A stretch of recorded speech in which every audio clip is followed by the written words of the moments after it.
Hi guys, welcome to How to Maximize. In this video, I will show you how to fix the like button on Facebook page. First of all, open up the Facebook app. After opening Facebook, click on Menu from the top right corner. Then tap on your profile and click on three dots.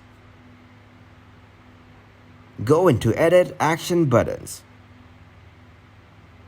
You can edit the buttons from here. Click on the Edit button and untick or tick the Messenger from here. You can tick on any app to get people to contact you by using these buttons. After making the changes, click to save the changes. Now go back to Page Settings and click on View As.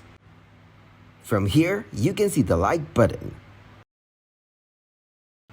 Thanks for watching, and please leave a like, subscribe, and share.